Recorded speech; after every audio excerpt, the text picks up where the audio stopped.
Hello everyone, welcome to this channel. तो आज हम लेके आए हैं आपके सामने वर्क एनर्जी पावर से रिलेटेड जो प्रीवियस ईयर से क्वेश्चंस आए हुए हैं जेईई मेन में, वो हम यहाँ पे डिस्कस करने वाले हैं। और यदि आपने अभी तक चैनल को सब्सक्राइब नहीं किया है तो प्लीज इसे सब्सक्राइब कर लीजिए।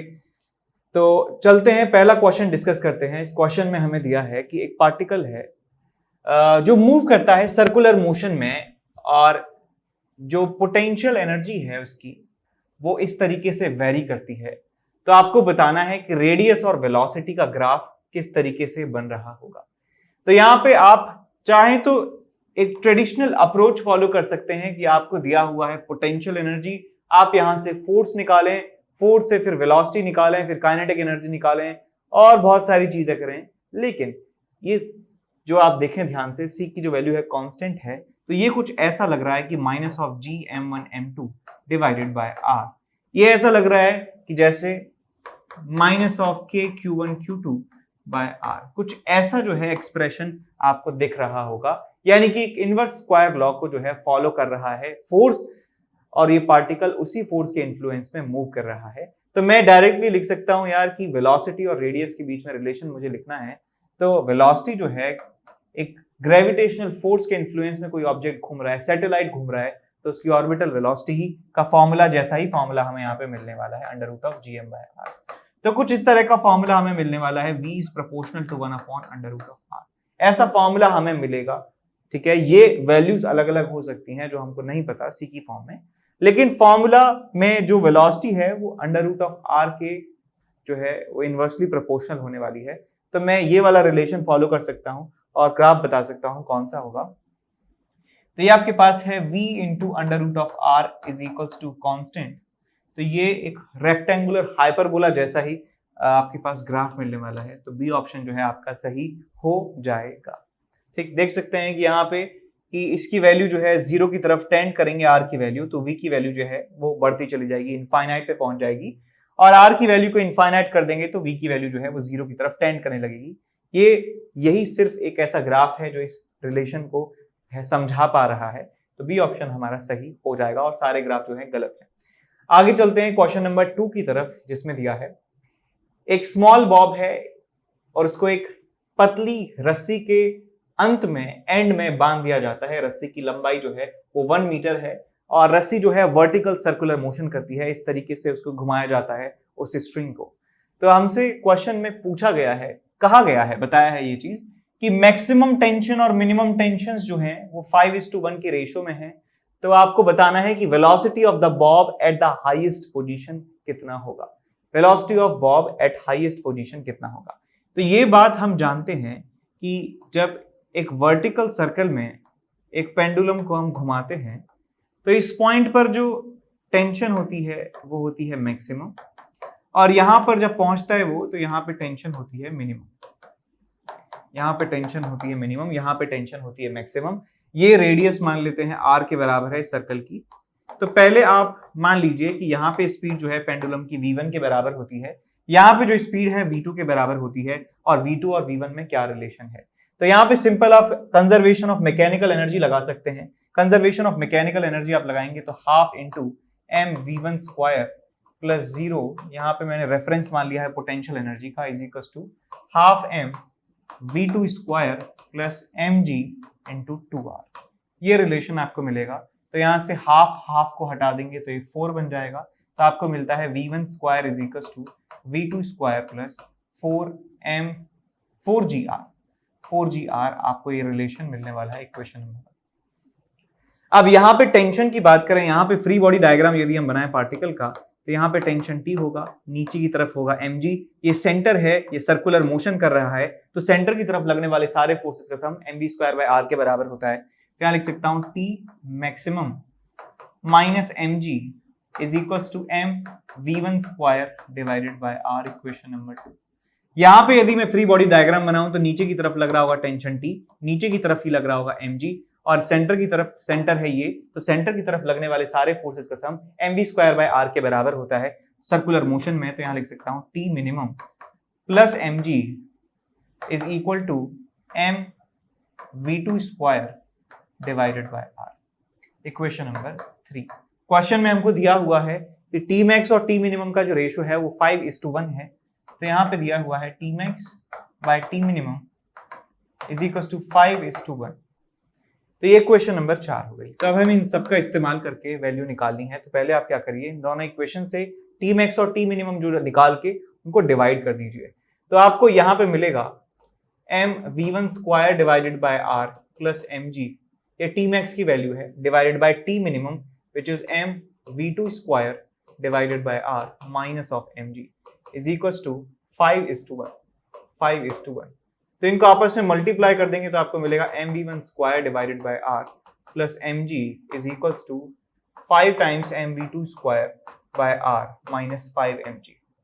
तो यहां से आप क्या कर सकते हैं, m को हटा सकते हैं आपस में, और यहाँ पे r जो है उसको यहाँ पे मल्टीप्लाई कर देंगे तो आपको मिल जाएगा v1 square plus 6rg is equals to 5v2 square. अब आपको निकालना क्या है, आपको V2 निकालना है हाईएस्ट पोजीशन पे, V2 निकालना है, यानी हमारी इक्वेशंस में सिर्फ और सिर्फ V2 होना चाहिए, V1 को हमें एलिमिनेट करना है। तो V1 की वैल्यू जो है, V1 स्क्वायर की value V2 square plus 4gr में यहाँ पे रखने वाला हूँ। सो V1 स्क्वायर को हटा के रख देंगे, एक्सक्यूज मी, V1 स्क्वायर को हटा के आप यहाँ पे रखेंगे V2 स्क्वायर प्लस 4gr या 4rg plus 6rg is equal to 5v2 square. तो यहां से 5v2, ये 1v2 स्क्वायर है, 5v2 स्क्वायर है, तो 10rg is equals to 4 times v2 square. तो v2 की वैल्यू मिल जाएगी आपको 5rg बाई 2 का अंडर रूट। 5rg बाई 2 का अंडर रूट आपको आंसर मिलने वाला है 5rg।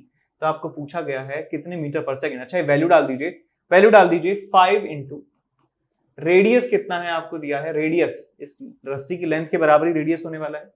रस्सी की सेंटर से बंधी है और यहाँ पे लटका हुआ है बॉब, तो इसकी जो लेंथ है वही रेडियस के बराबर होगी, तो 1 मीटर हमारे पास मिल जाएगा रेडियस। जी की वैल्यू कितनी है, 10 के बराबर है, डिवाइडेड बाई 2 का अंडर रूट आपको मिल जाएगा, 2 से गया है 5 बार, 5 5 25, 25 का अंडर रूट 5। सो 5 हमारा आंसर हमको मिल जाने वाला है।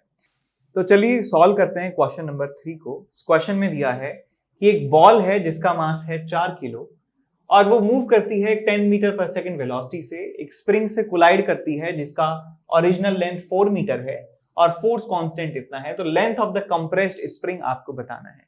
तो सिचुएशन कुछ ऐसी है कि आपके पास है एक स्प्रिंग जिसका नेचुरल लेंथ आपको दिया हुआ है L0 के बराबर।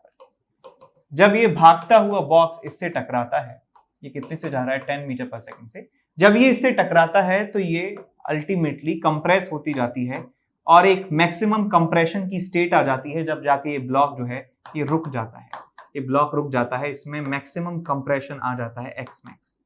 तो हम पहले निकाल लेते हैं कि एक्स मैक्स कितना है और हम इस ओरिजिनल लेंथ में से एक्स मैक्स को घटा देंगे तो हमें मिल जाएगा क्या, हमें नई लेंथ मिल जाएगी। ठीक है, तो मैं यहाँ पे कंजर्वेशन ऑफ मैकेनिकल एनर्जी इस्तेमाल करने वाला हूं। तो मैं लिखूंगा initial kinetic energy half into mass कितना है 4 kg इंटू स्पीड का स्क्वायर विच इज 100। ये काइनेटिक एनर्जी है इनिशियल। स्प्रिंग में कोई स्ट्रेच या कंप्रेशन नहीं था तो इनिशियल पोटेंशियल एनर्जी 0 आपको मिल जाएगी, is equal to final kinetic energy, बाद में वो अल्टीमेटली रुक जाता है, plus final potential energy half into K की वैल्यू कितनी है 100 इंटू एक्स मैक्स का स्क्वायर। तो यहां से हाफ चला जाता है, 100 से 100 चला जाता है, तो एक्स मैक्स की वैल्यू आपको यहां पे मिलती है 2 के बराबर। तो 2 मीटर जो है उसमें कंप्रेशन आ जाता है, तो नई लेंथ कितनी हो जाएगी, तो लिख सकता हूं कि natural length minus compression is equal to नई वाली length. So 8 - 2 is equal to 6, आपको यहां पे आंसर मिल जाएगा। 6 मीटर जो है हमारे लेंथ है, नई लेंथ जो स्प्रिंग की हो चुकी है इस मैक्सिमम कंप्रेशन स्टेट में। तो चलिए सॉल्व करते हैं क्वेश्चन नंबर 4 जो है, इसमें दिया हुआ है आपको कि कांस्टेंट पावर डिलीवरिंग मशीन है स्टोर्ड अ बॉक्स, एक बॉक्स को जकड़ दिया है which was initially traced along a horizontal straight line, एक सीधी लाइन के along इसे खींचा जा रहा है। The distance moved by the box in time t is proportional to। तो डिस्टेंस के बारे में आपको बताना है, तो आपको क्वेश्चन में दिया है कि पावर जो होता है वो फोर्स इंटू वेलोसिटी है, वो कांस्टेंट है। तो फोर्स को लिख सकता हूं मैं मास इंटू एक्सेलरेशन, एक्सेलरेशन को लिख सकता हूं मैं dv/dt, और यहां पे आ गया आपके पास velocity is equal to power which is a constant value तो यहां से आप लिख सकते हैं v into d v is equal to p upon m into d t. तो यहां पे दोनों तरफ इंटीग्रेट करेंगे तो 0 से time t initial velocity 0, t time पर वेलोसिटी v हो जाती है, तो आपको मिलता है यहां से v square is equals to 2p by m into t। तो यहां से वेलोसिटी आपको मिल जाएगा under root of 2p by m into T raise to the power half. तो वेलोसिटी को हम लिख सकते हैं dx बाय dt, बिकॉज हमें डिस्टेंस और टाइम में रिलेशन निकालना है। dx by dt is equals to under root of 2p by m into T raise to the power half. तो आपको मिल जाएगा dx is equal to under root of 2p by m into T raise to the power half into dt। तो यहां से दोनों तरफ integrate कर देंगे 0 से लेके x, 0 से लेके टाइम t, तो आपको मिल जाएगा x is equal to under root of 2p by m into T raise to the power 3/2 divided by 3/2, तो ये बन जाएगा 2/3। तो यहाँ पे लिख सकता हूं x is directly proportional to T raise to the power 3/2। तो ये आपका आंसर आपको मिल जाएगा बी ऑप्शन। ठीक, आगे चलते हैं question number, next question number 5 है।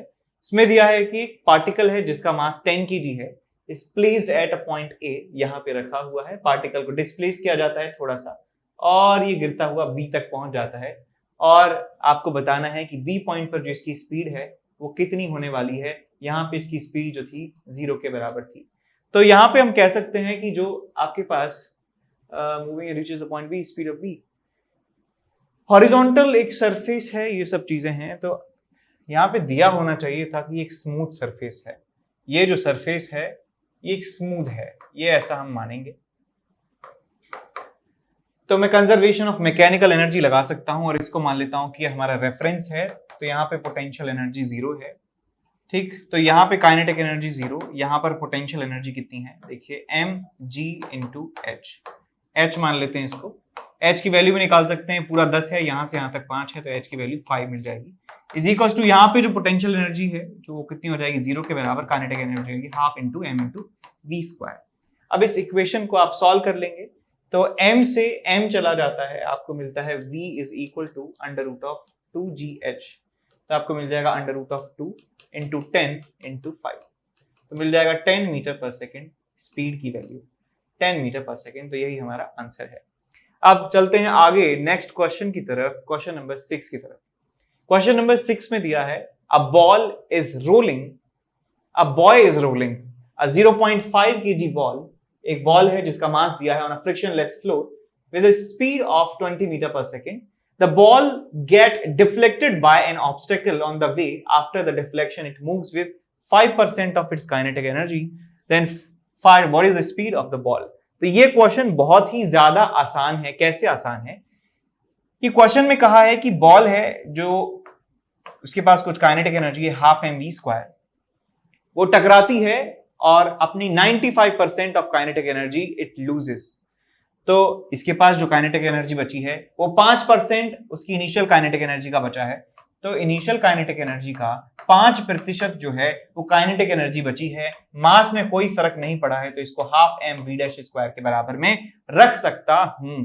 तो हाफ एम से हाफ एम चला गया है, सो 5v स्क्वायर डिवाइडेड बाय 100, ये आपको v डैश स्क्वायर मिलने वाला है। तो स्पीड कितनी थी 20, सो 5 इंटू 400 डिवाइडेड बाय 100, तो मिल जाएगा आपको यहां से v dash is equals to under root of 20, under root of 20। Under root of 20 को लिख सकता हूं मैं क्या, 2 under root of 5, so 2 into 2.24, तो मिल जाएगा लगभग 4.48 लगभग के आसपास मीटर पर सेकंड में आपको स्पीड मिल जाती है। आगे चलते हैं क्वेश्चन नंबर 7 की तरफ, जिसमें दिया है हमको कि potential energy of diatomic molecule, दो एटम्स हैं सिस्टम में, उनकी काइनेट जो पोटेंशियल एनर्जी है वो है ये। आपको बताना ये है कि equilibrium distance between the two atoms, equilibrium distance between two atoms आपको बतानी है। तो हम जानते हैं कि इक्विलिब्रियम का मतलब है कि force is equal to 0। Force का मतलब होता है minus of du by dr। तो इसको आप पहले लिख लीजिए, u is equal to alpha into R raise to the power -10 minus beta into R raise to the power -5 -3। अब इसको डिफरेंशिएट कीजिए, minus of du by dr, तो आपको मिलेगा माइनस सबसे आगे -10 alpha R raise to the power -11 plus 5 into beta R raise to the power -6 -0। ये आपको यहां से रिजल्ट मिलने वाला है। ये पूरी की पूरी क्वांटिटी आपको 0 के बराबर पुट करनी है। तो आपको यहां से मिलता है that r raise to the power 11 divided by 10 alpha is equals to r raise to the power 6 divided by 5 beta. तो 5 से चला गया 2 बार, r raise to the power 6 से 5 टाइम्स बच चुका है। तो आपको यहां से मिलता क्या है, r raise to the power 5 is equals to 2 alpha by beta. तो r की वैल्यू मिल जाएगी 2 alpha by beta raise to the power 1/5। So 2 alpha by beta raise to the power 1/5, यहाँ a बाई b दिया है, इसका मतलब a की वैल्यू 1, b की वैल्यू 5 है। तो a की वैल्यू आपसे पूछी गई है तो हम बता देंगे 1 के बराबर होने वाली है a की वैल्यू। आगे चलते हैं क्वेश्चन नंबर 8 की तरफ, जिसमें दिया है a person pushes a box on a rough horizontal platform. He applies a force of 200 Newton over a distance of 15 metre. Thereafter he gets progressively tired. तो एक बंदा है हॉरिजॉन्टल सरफेस पर धकेलता है ब्लॉक को, और पहले जोश जोश में वो 200 न्यूटन का फोर्स लगा बैठता है और 15 मीटर घसीटने के बाद वो थक जाता है। अब वो क्या करता है, applied force and his applied force, जो 200 न्यूटन का फोर्स वो लगा रहा था, वो अब लीनियरली रिड्यूस होने लगता है विद डिस्टेंस 200 न्यूटन। यानी कि अब वो धीरे धीरे फोर्स जो अप्लाई कर रहा है उसकी वैल्यू कम करने लग जाता है लीनियरली, और 100 न्यूटन तक वैल्यू जो है उसकी कम कर देता है ओवर नेक्स्ट 15 मीटर। क्योंकि टोटल डिस्टेंस दिया है यहाँ पे 30 मीटर, वो टोटल डिस्टेंस ट्रेवल किया है, 15 मीटर पहले ही कर लिया था। तो इन लास्ट के 15 मीटर में वो अपनी जो फोर्स है अप्लाइड फोर्स वो 200 न्यूटन से 100 न्यूटन के बराबर कर देता है। तो आपको बताना है कि पूरे जर्नी में कितना वर्क किया है इस आदमी ने। तो यहां पे आप देखिए बेटा कि पहले ऑब्जेक्ट था यहां पे मास m, इसके ऊपर फोर्स लगाया गया है 200 न्यूटन, एक्सक्यूज मी, इसके ऊपर फोर्स लगाया गया है 200 न्यूटन। यहां से यहां की जो जर्नी है 15 मीटर की, उसमें फोर्स लगा है 200 न्यूटन का। अब वो भाई साहब क्या करते हैं कि यहां से यहां तक जो जर्नी है उसकी नेक्स्ट 15 मीटर की जर्नी है, वहां पे फोर्स को लीनियरली डिक्रीज करते हैं। यहाँ पे 200 न्यूटन है, यहाँ पे 100 न्यूटन है, और फोर्स और डिस्टेंस का जो ग्राफ है वो कुछ इस तरह से आपको मिलता है। लीनियरली वो डिक्रीज कर देता है फोर्स को। तो हमें ये कैलकुलेट करना है कि यहां से लेके यहां तक जो वेरिएबल फोर्स है उसका रिलेशन क्या है, डिस्टेंस के साथ क्या रिलेशन है। तो मैं मान लेता हूं कि फोर्स का डिस्टेंस के साथ रिलेशन है y = mx + c, इस टाइप का रिलेशन है। यहां पे मान लेता हूं कि x की वैल्यू 0 है, यहां पे मान लेता हूं x की वैल्यू 15 है। इस जर्नी की बात कर रहा हूं मैं, तो मैं कह सकता हूं कि x की वैल्यू जब 0 है तो फोर्स की वैल्यू कितनी है, 200 न्यूटन, और x की वैल्यू जब 15 के बराबर हो जाती है तो फोर्स की वैल्यू हो जाती है 100 न्यूटन। तो यहां से आपको मिलने वाला है, इन दोनों वैल्यूज को एक एक करके यहां पे सेटिस्फाई करवाएंगे तो आपको मिलता है यहां से 100 200 -100/15। So F is equals to -100/15 into x plus 200। एक बार दोबारा चेक कर लेंगे यहाँ पे, 15 बिल्कुल ठीक किया है यहाँ पे। F is equals to -100/15 into x plus 200। यहाँ से 5 से इसको उड़ा देंगे, 5 × 15, 5 दूनी 10। So F is equals to -20/3 x plus 200। ये आपको फोर्स की वैल्यू मिलने वाली है यहां से यहां की रीजन में, यहां से यहां तक 200 न्यूटन का फोर्स लगाया है।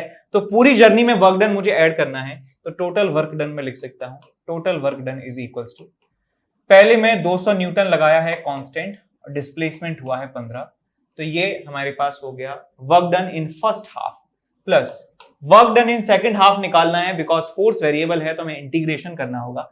सो -20/3 into x plus 200 into dx का इंटीग्रेशन x की वैल्यू 0 से लेके x की वैल्यू 15 तक, इसको आप इंटीग्रेट करेंगे तो आपको यहां से मिलता है -10 x स्क्वायर यानी कि 15 square divided bye 3 plus 200 into 15, और यहां कितना है आपके पास 200 into 15। सो 3000 हो गया, ये हो गया 3000 अगेन, यही माइनस में है 15 225 225 को 3 से डिवाइड करेंगे तो कितना आएगा आपके पास 225 डिवाइडेड बाई 3, 3 सत्ते 21 और 3 पंजा 15, 75। तो ये आ जाएगा आपके पास 750। तो आ जाएगा आपके पास answer 6000 minus 750 is equals to 5250। 5250 जो है हमको आंसर मिलेगा। 5250 joule will be the total work done. 5250 D option हमारा मैच कर गया है।